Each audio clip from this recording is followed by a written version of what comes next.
Welcome back, Panther fans. I'm David Brown along with Tim Thurber. Hello. And this is State of Atlanta.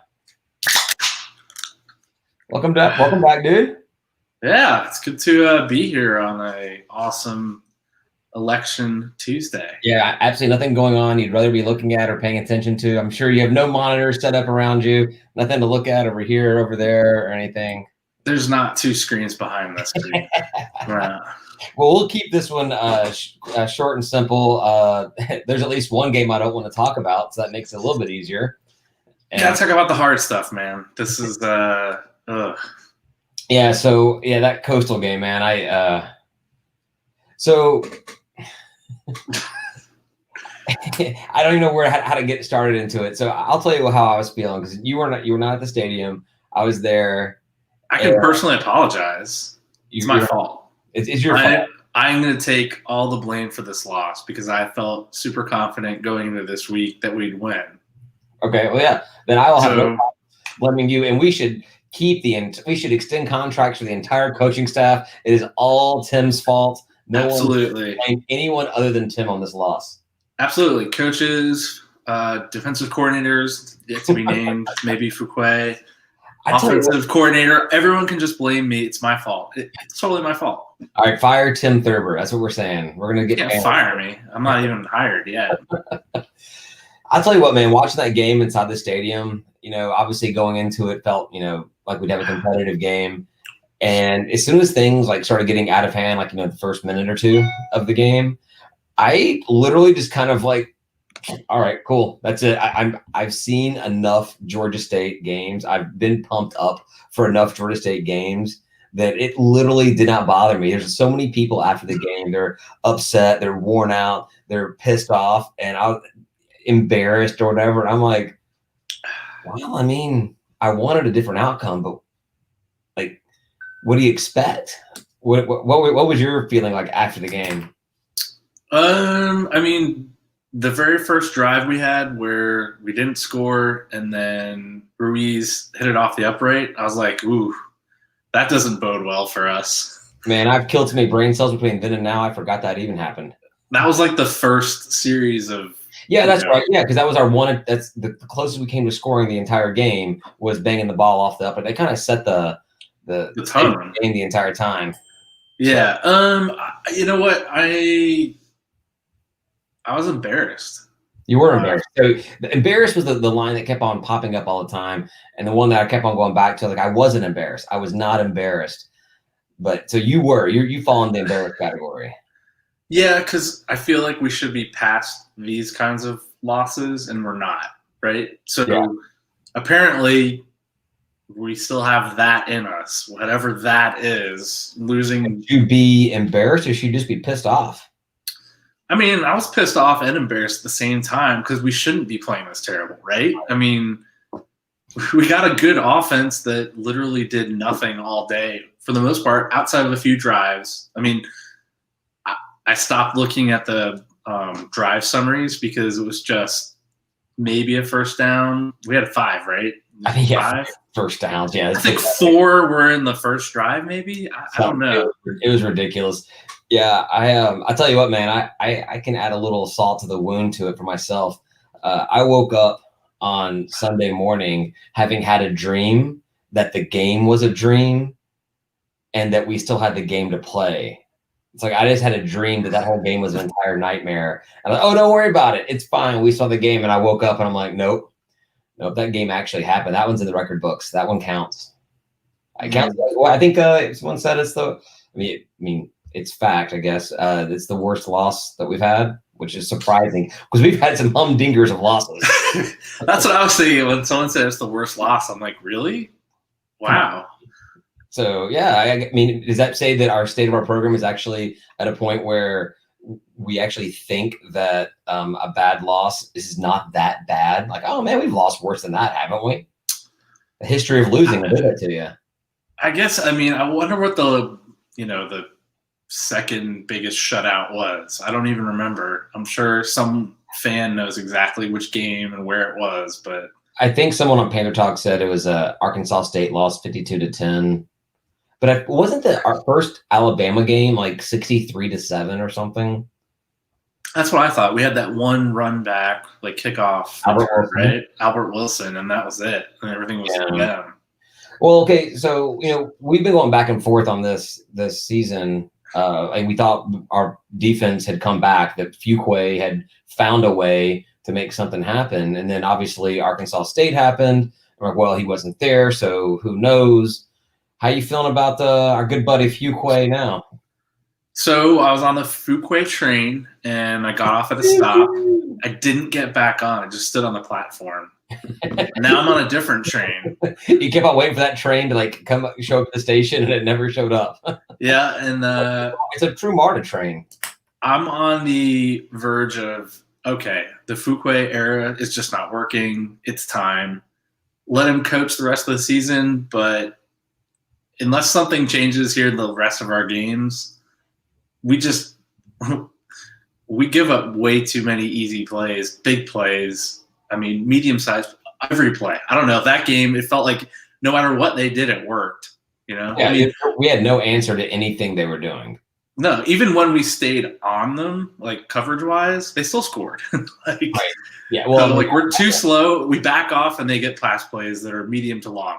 We stay on them, and they get pass plays that are medium to long. And I was like, all right, well, nothing's working, right? I mean, nothing.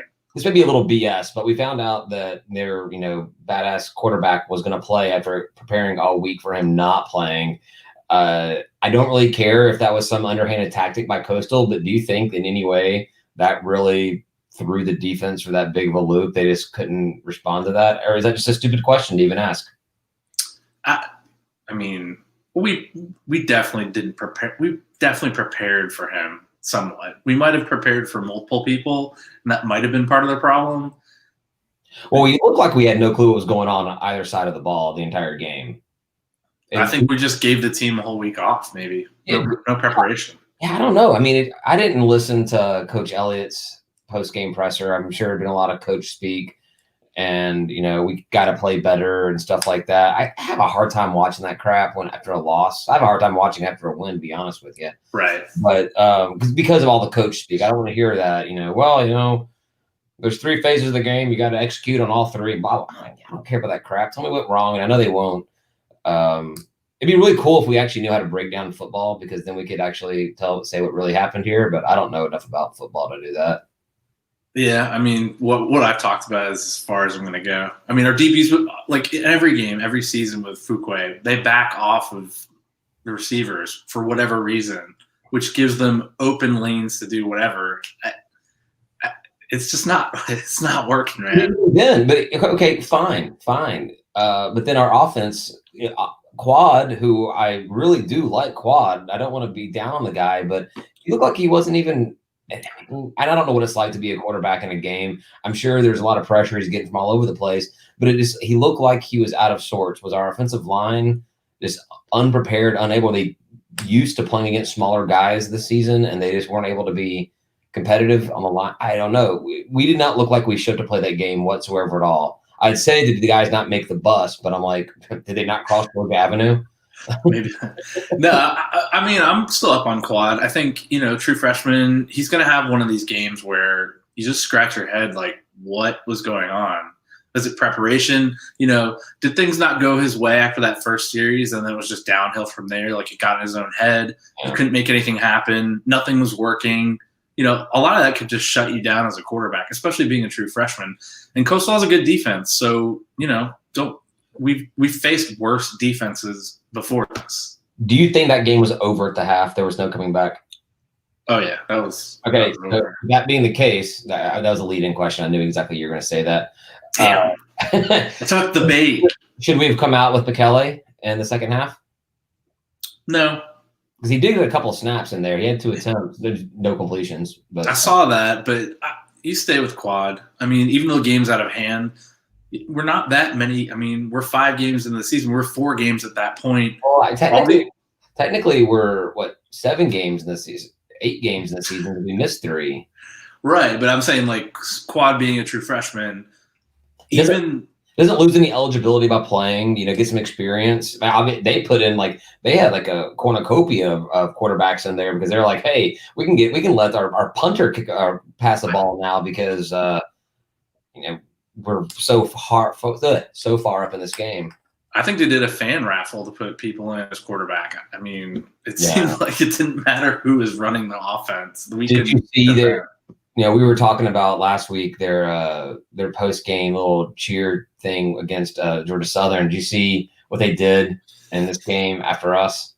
Yeah, I did. I mean, so I like it in the sense. I mean, I hate it, but they're basically they hate all the Sunbelt teams, and they're taking each one of the Sunbelt teams' celebration or hashtags and using against them every time they win. Yeah. So for those of you listening who didn't watch it or see it, basically, so last week after they beat Georgia Southern at home, they did a little fake wrestling thing, beating down on an eagle, something similar that Georgia Southern had done after they beat them a couple of years ago or something. Well, this celebration inside of our stadium, it looked like it was a Black Panther mask, like Marvel's Black Panther. Yeah, it definitely was. Maybe they'd spray painted it blue or something. I don't know. But one of the players was wearing that, doing some cheer, but in the background they had this poster board they put up there, hashtag Our City, like we tweet out everywhere. So motivation. I hate shit talking and everything. I don't like it. Right. Mostly because the teams I've followed have never been able to back it up whatsoever at all. But I feel like Coastal's kind of like, all right, we're good for once. Let's make everybody hate us. Like they want to be the team that pisses people off. All right. I'm like, all right, cool. There's a lot of hate in my heart to go around. I try to keep it close to my vest, but I'll hate anybody that wants to give me shit. So come on, Coastal. I'll hate them. All right. I mean, I hate their colors. I hate that field. So might as well hate the ball in it, right? I mean, I said I was jealous of them last week on the podcast. I'm now jealous even more. I mean, they're how many years in? What's that? How many years in the FBS are they? 4? Well, 5? they joined Sunbelt, 2 years after us?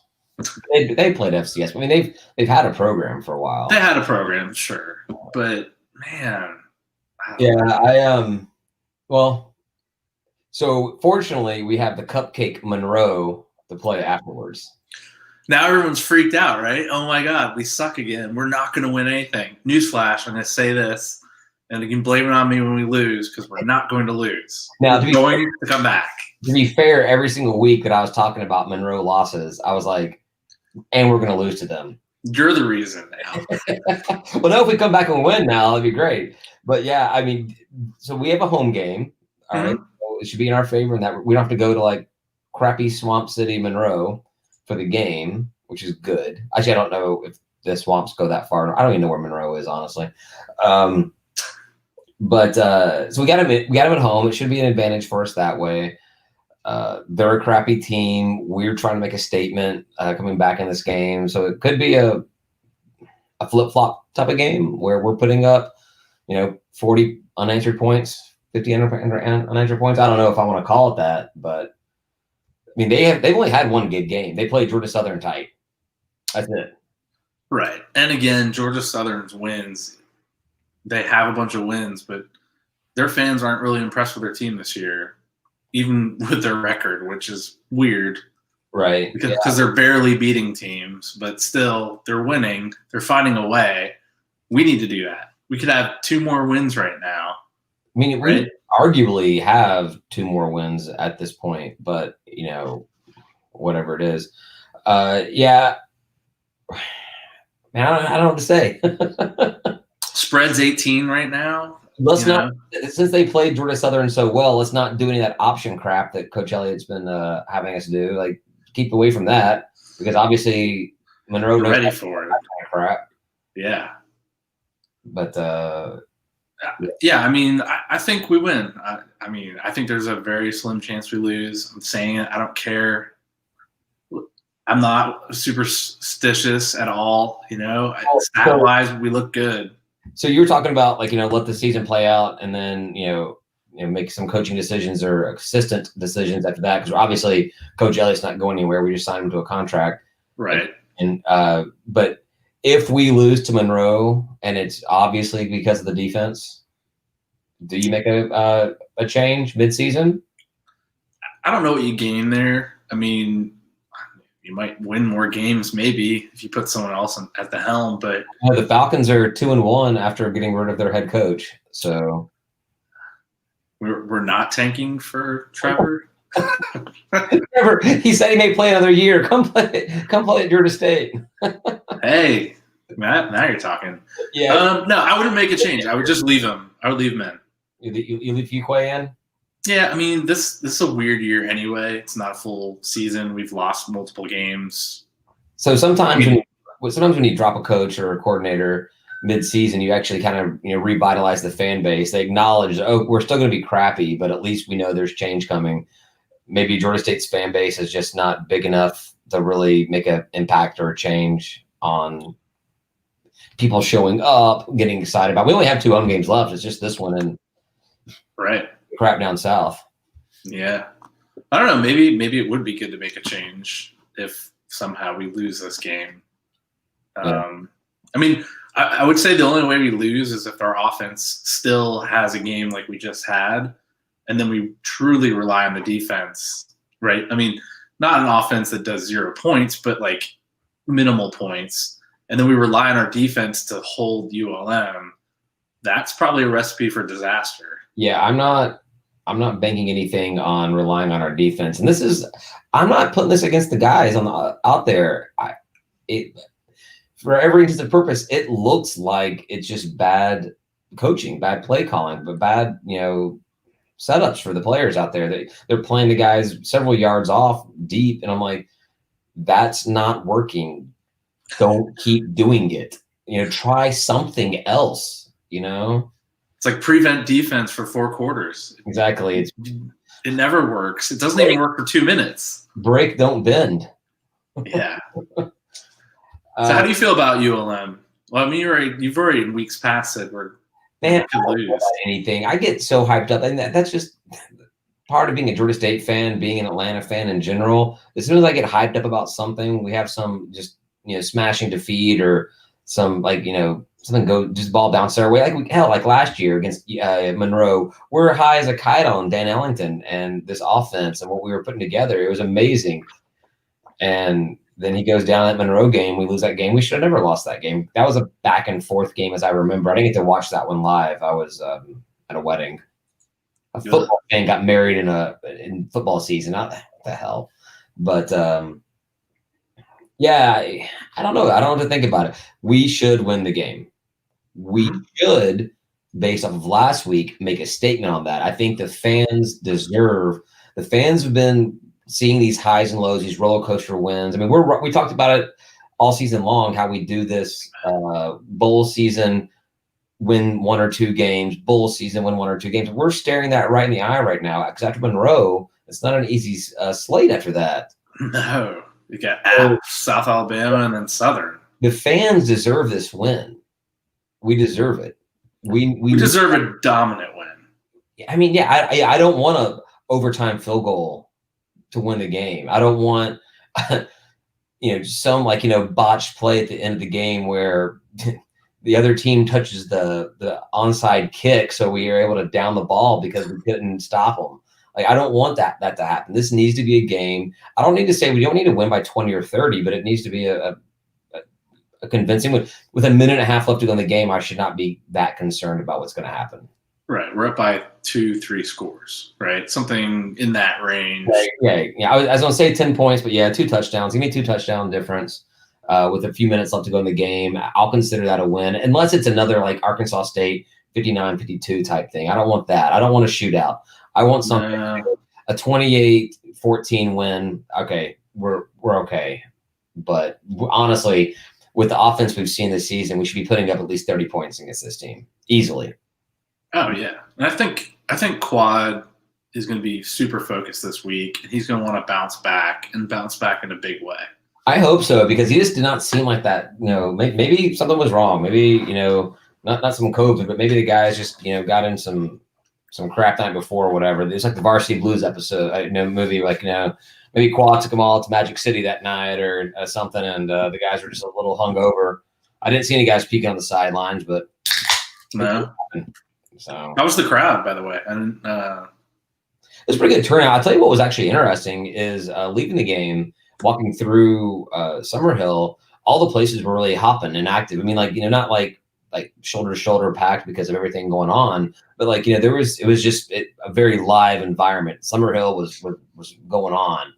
And outside of Halfway's Crooks, several people out there getting, in Georgia State attire, getting those post-game drinks or food or whatever. So it was a good environment, but the stadium was good. I'm sure we lost a lot of crowds. By a half. By half. It was a little cold. It was windy. It was a little chilly out there. I don't know if I was prepared for that. Plus the level of the game was going on. So we moved over to the University Club for the second half of the game and watched from the windows to stay a little warm. But I was pretty hungover for that game too. You were hungover for the game? Man, yeah, I got there. Friday night was big, or Friday night was big. Yeah, a friend of ours had lost power, and she came over here, and her and I kind of dipped into the vodka while talking to our friends on our little Friday happy hour thing. My wife had a happy hour with her work, was a wine tasting. They shipped wine to the house for to do. She got plastered on that, was passed out. My friend and I are over here talking to our other friends getting drunk. And finally around 3 a.m, I'm like, I should probably get up because I'm going to go to this game tomorrow. So I was moving a little slow. So the weather, the quality of the game, and the hangover was not a good recipe for me on Saturday. I was in bed by like 9 that night. So. Wow. Yeah, I saw the picture from the tailgate with the 6 Coastal fans outnumbering. Yeah, so Hayden, who we had on last week, he, said he wants to come by. I guess I should have assumed he's gonna have some friends with. Yeah, I should have assumed he's gonna have some friends with him. Which is fine. He messaged me the night before and said, "Hey, I've got a couple of buddies with me. Is that cool?" Yeah, that's cool. And then he had more friends that started showing up to Ryan's house. Ryan's like, what? But we had a good time. They were good guys. All of them were good guys. We had a good time. Hayden was cool, man. I liked Hayden a lot. Yeah, granted, I think that, those of us that were there at Ryan's house, every single one of us was close to twice their age. But, Norm and I were definitely over twice their age. Yeah, they're all like, what, 18 to 21? Well, afterwards, they were like, are you going back to Ryan's house after the game? And I was like, I think some people are going to get a drink at Halfway Crooks afterwards. And he's like, all right, cool. Well, see you next time. I'm like, yeah, you had people that were not 21 there for sure. Oh yeah. If you're not going to a bar for an after drink, especially when you're the winning team going to hang out with the losing fan base. Yeah. I will say Halfway Crooks is a great place to go after the game when you win. It's a great place to go, especially even during this whole COVID crap, because they have that huge patio outside with the picnic tables, and yeah, it was good. Yeah, I love it. I mean, their beers aren't like spectacular, stellar. Crooks. I meant Woods Chapel. I'm sorry, Halfway Crooks. Okay. Yeah. I knew what I was thinking. I didn't know what I was saying. Yeah, I mean, I like their beers. Nothing like is epic, but they're all very drinkable, solid beers. It's like day drinking beer. Like you can just have several of them without too big of a problem. That's good. Mm-hmm. Yeah. So I didn't even look at the other teams this week. I don't care about anybody else. It was a depressing week. I need a win before I can get back interested in what's going on in the rest of the conference. You don't even know? I don't know. I think. Well, over here on my little sheet, I got a Monroe schedule. They lost to App, so not shocked. I honestly, man, I can't even tell you. I don't even care. Southern. I'll tell our fans. Southern eked out a win. What's that? Southern eked out the win against South Alabama by a touchdown. Yay for them. Troy kicked the crap out of Arkansas State, 38-10. Of course they did. Yeah, of course they did. The team we beat beats the team that beat us. It really ruins that whole transitive property of games. It's kind of the Georgia State rule of the Sun Belt, right? Yeah. And then, unfortunately, Louisiana Lafayette beat Texas State 44-34. Your Bobcats couldn't get it done. Panther Bros, cat cousins, We're cat cousins. We both lose. Yeah, exactly. Yeah. the power rankings, 24/7 power rankings, we dropped to 6th. Sure, we're one spot behind Troy, who we beat. So whatever. Interesting. Whatever. But I mean, I wasn't going to talk about him honestly, but I saw the thing, I pulled it up, and I'm like, all right, cool. I'll pop it in here. Yeah, 6th, ahead of Arkansas State, who beat us. In fact, not sure how that works out exactly, but that was nice of them. I thought we'd drop lower after that. I didn't actually see the article, so I had no clue where we sat. I would have said like 7th to 8th. Yeah, well, man, they're higher on us than you are. Maybe they know something we don't know. I don't know, but Monroe's still there in 10th place, so that would actually make sense. So if we're at 6th place and we do, if we do lose Monroe next week, then we just kind of like just give us their spot. Like that's going to be our spot. Yeah, just drop us into the cellar. Yeah, I know when I started this whole thing, I said I wanted to do these episodes to be totally positive, like be an upbeat thing. But I am just like so down right now and so annoyed and so pissed off that I can't even find a way to spin this into being happy. But yes, all right. So next week we are going to host Monroe at Center Park Stadium. It'll be the biggest win in Georgia State history. All right, I like it. I'm with you. We will have a mural. It'll be such a good win. We're going to put a mural over that Tennessee win mural we have inside the University Club. No, I don't want that. I don't want Monroe's logo inside of our stadium. Yeah, no, don't do that. Don't do that. I also don't want Tennessee's logo inside of our stadium, but whatever. For some reason, somehow, someone's drunk doing their bowl predictions for CBS, and they do have us in the Camila Bowl versus Ohio this year. So either we win the rest of our games or they let teams with less wins in? I don't understand. Yeah, I don't know either. We'd pretty much have to win out to be bowl. I don't know what bowl eligibility is going to be this year. Like there will be bowls, right? Like how many people can actually board a plane or a bus and go to a game at this point? And if you can field the team, come on in. Maybe it might be like that. There was a thread on Panther Talk. We chose not to replace games. That was on us. I mean, other schools did it somehow. We chose to do it. I mean, I don't know anything on the background of it all, but we chose to not replace games. But it's a two-sided coin. Like, if we're trying to bring in an FCS team, then we're going to pay them money to come here. Do you want to, when you don't have students on campus and you don't have the ability to sell out a stadium and you don't do stuff, do you spend $100,000 for a game that may bring in 10 grand, 20 grand in revenue? Like, I know the win column means so much to the team and to the program, but being fiscally responsible, I mean, it's not like we signed a $20 million naming sponsor during the pandemic that could pay for all this crap at all. That's what we should have done. Yeah. And we had no clue about this team going into the season. Do you want to bring the Chattanooga Monarchs down here and pay them $100 grand, whatever it would cost, and lose to an FCS team at our home stadium again? No, because we clearly still have that in us because we lost. We were playing really, really well at the beginning of the season, so maybe we should have. We could have padded our schedule a little bit. We did. I mean, I'm sure a bunch of variables went into that, not scheduling, not replacing any games, right? So, you have the financial cost. Do we want to bring someone here and pay them? Do we want to try to travel somewhere? To be fair, what's the name of it? Charlotte game could technically still be scheduled because our last game is that Southern game on the 5th. Don't hold me to that.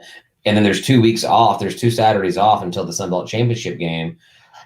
Highly unlikely we're playing in the Sun Belt Championship game at this point, but we have a couple of weeks we could schedule a game. I don't think the Charlotte's playing. I've honestly not looked at their schedule, but I'm assuming they're probably not playing in the Conference USA Championship. I don't think that, but that's an away game.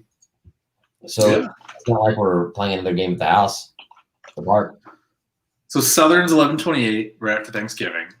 Right. Which is great. That's right. 11-28, and then like the 12-5 was supposed to be the Sun Belt Championship. Is Charlotte good or not?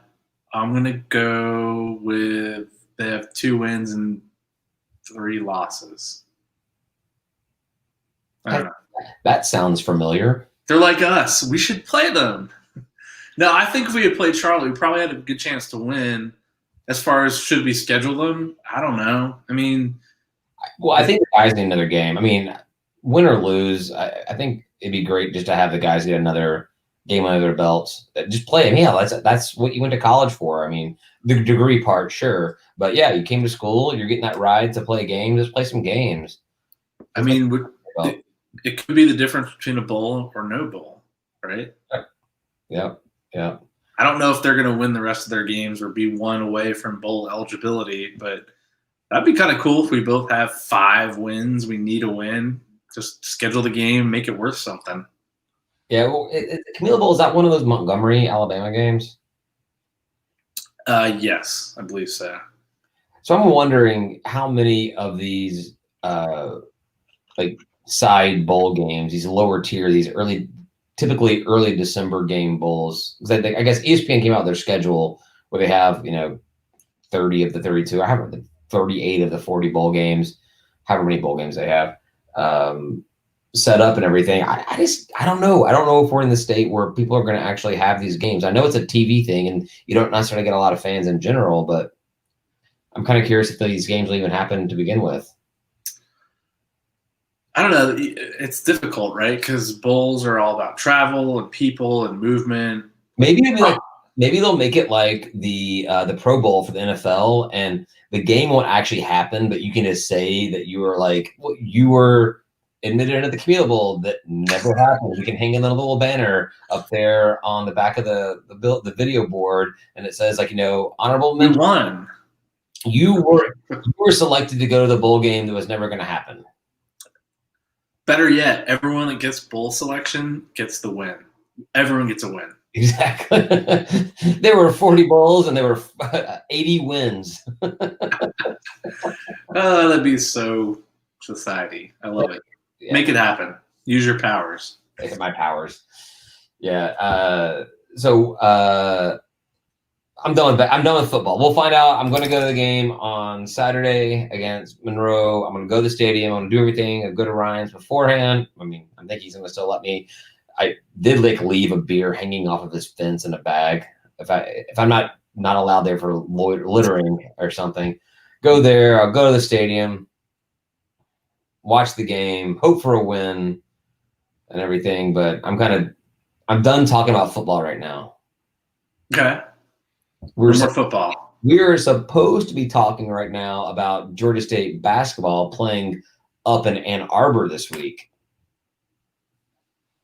Oh man, it's November. Holy shit. Yes, this was supposed to be the week that we were playing basketball up in Michigan, kick off the college basketball season. So I paid attention to the schedule-ish. I mean, I looked at it. I'm assuming there is no out of conference this year. I think there'll be some out of conference, but I think it's gonna be a lot of that, like those schools we have no clue who they are, like the Georgia College State University or what was that? We play those weird Georgia schools that we never heard of before that have basketball teams like non-scholarship or whatever. I think we'll probably have a few of those. Maybe an FCS level. Maybe a Bruton Parker. Yeah, Bruton Parker, something like that. Point State. Was it Point State? Just Point. I didn't assume they came from Alpharetta, North Point, but I don't know. I think there's going to be some, because they keep on talking about the major programs having these little bubble tournaments, and I think that if the major programs have bubble tournaments, that the mid majors are probably going to find a way to do something. And honestly, Atlanta would be an excellent location to host something. You got plenty of hotels all over the place. Yeah, no one's going to them. So you got two basketball arenas. You got Tex Arena, our arena. Like, you could do something there. State Farm, yeah. You got State Farm. It's not doing anything, right? Well, it's doing something today, but yeah. It was maybe busy right now, but I don't know. Yeah, depends how long the lines were. I just didn't realize that we should have already been playing basketball. We should be getting ready to play basketball right now. Okay. Yeah. About to. Yeah. I think the game was, I can't remember the date of the game, but I had in my notes that this was going to be the week that we would talk about playing Michigan in basketball. And hopefully that's a game we can get rescheduled, because that'd be a cool game to go up to watch. Oh, yeah. Yeah. Absolutely. Yeah. So I mean, I'm going to cut it a little short this week. We'll talk about go over what the other teams did. There was not a lot of games last week. The volleyball team played at Georgia Southern. They split the games, 1-1,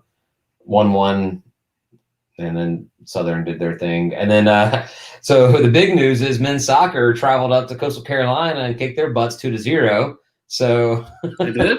yeah. Nice. Go men's soccer. We beat Coastal. Congrats to those guys. Then this coming week, so women's soccer host Troy, who is number 6 in the nation this Wednesday. So that'd be a great win. Beat a Huge. So go ladies. If the world's not falling to pieces tomorrow, maybe I'll try to find my way out to Center Park Stadium to watch that game. Actually, I've got no idea if it's at Center Park or. Can fans go to that? Like, yeah, they have fans to the game. I mean, I know I assume they do to Panthersville, but they definitely allow them to Center Park because they've done billboards or video board things up during the football games, encouraging fans to come out to those. And then men's soccer is hosting Central Arkansas on Friday, and that's the team that we traveled up to and lost to. Like men's soccer was doing really well, and we traveled up to Central Arkansas and lost. So hopefully this is a payback game, and the guys can come back and hand them a loss here in Atlanta. And then volleyball plays against South Alabama as well. But that's our other sports. All right. Man, what else you got? I'm impressed with men's soccer, man. Yeah, men's soccer's doing well. The men's and women's soccer are both doing well this season. Yeah, it'll be good to see. I'm hoping I'm going to try to pay attention to this Troy game tomorrow night, and hopefully the girls can pull off a win. It'll be great. Only 2 losses for men's soccer, and we host the conference championship, I think, maybe. Do we? I was unaware of that. That's awesome. Maybe I saw that on the website, but I didn't know if it was real. Maybe it's 2020, so maybe that's the reason why they've been playing games at Center Park Stadium is to prepare for hosting the championship. Although I'll say, man, like when we went out there to do the watch party for the Troy game, mm-hmm. See the faded lines where they painted the soccer lines on there, but you can't get rid of the football field. You can't get rid of the numbers and the lines. That's all like sewn into in the thing. So I could see maybe they don't want to do that for the championship. Yeah. But, no. I'm kind of hoping when we do a refresh of our turf that we just paint all the lines and numbers on, and we can host soccer there. Why not? And other teams that play soccer, like it doesn't have to be just Georgia State soccer. It could be other soccer games from other leagues and other things. Yeah, I think it makes a lot more sense for us to paint on. I know there's an expense to having to paint that on every single week, but I think it makes a lot more sense to paint it on versus sewing in that stuff. It may have been making it absolutely dedicated to football. Yeah, we could pull because Atlanta United, when they can't play in Mercedes-Benz Stadium, they play all up at Kennesaw. Yeah, it makes no sense to me. Why do they play at Kennesaw? Mercedes-Benz has conflicting events, and they can't play in their home stadium. I mean, I think it's weird to me. Atlanta United fan base would be all over playing at the former Turner Field, the former Olympic Stadium, at Georgia State Stadium. They would love it. But not with lines and numbers on the field. You're not going to get like a big game, or a game that means like outside of Georgia State is doing a home game there. You're not going to get a lot of other teams that want to come play soccer on a field where they're going to have all these numbers and lines and logos and stuff like that on there. So yeah, all right, cool. Tim, use your powers and make that happen. All right, I'll get on that with Charlie Cobb right away. Talked about that. I'll make it happen. So man, that's all I got, man. I want to get back to watch this election crap, see what happens. I'll probably be up until 3 or 4 in the morning watching this stuff. Riveting. Yeah. Do you get into it like that? You get big into it? I mean, if I start watching it, I can't look away.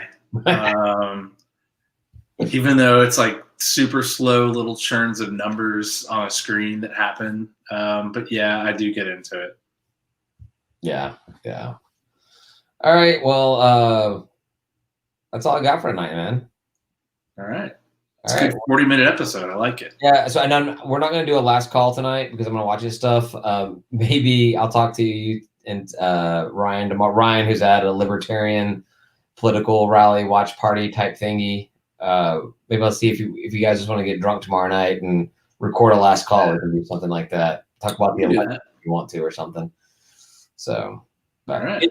Thanks everybody for watching. Thanks everybody for listening. And hey, man, go Panthers! I want to win. I want to win against Monroe this week. We're gonna win. We're gonna win. We're gonna beat those Warhawks. What's a Warhawk? Sorry, what's a Warhawk? Anyways. But I'm sure that I know that's the dumbest question. People are like, what's a Chanticleer? What's a Warhawk? It's their mascot. Stop asking stupid questions. Me. Oh yeah, that was the one thing I forgot to talk to you about. What's that? Game day, man. God, Pat McAfee ripped us. I didn't see it because I was over there at Ryan's. So luckily, you missed all of it. And they talked about their stupid mascot and its history. And then they asked the coach if he knew he had read the book, and he's like, no.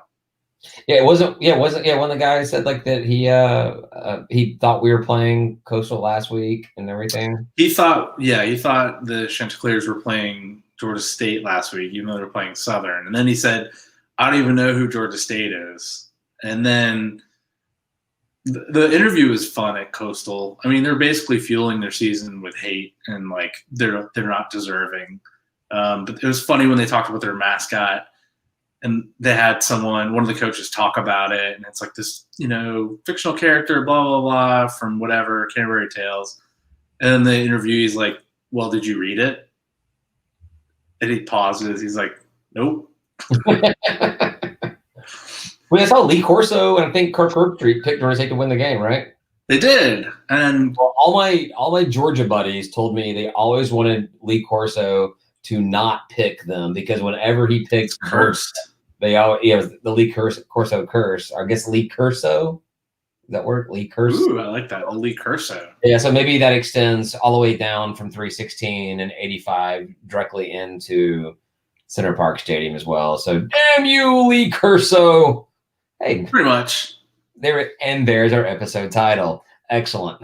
Perfect. All right. Thanks everybody for listening. Thanks everybody for watching, and we'll talk to you next week. We'll be a little more upbeat next week, no matter what happens, right, Tim? Yep, absolutely. All right, we're gonna win. Peace. We're gonna win. Book it. Blame Tim if we don't. Talk to you guys next week.